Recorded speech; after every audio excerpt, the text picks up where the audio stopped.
Did you know that the 15th of the month of Shaban is one of the greatest nights in the entire Islamic calendar? This night is special for two main reasons. The first is that it is like Layali al-Qadr, like the nights of destiny, during which Allah subhanahu wa ta'ala decrees what will happen to us over the next year, including life, death, wealth, health, and even whether we will perform the Hajj this year.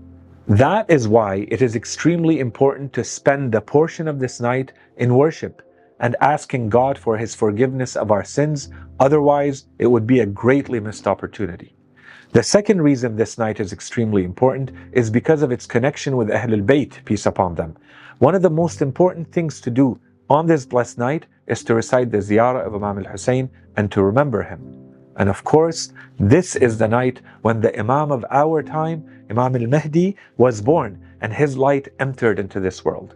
God engineered this world in this manner so that the greatness of this night is amplified by this amazing birth, and that we realize the importance of this man for the destiny of the world through his birth on a night of destiny.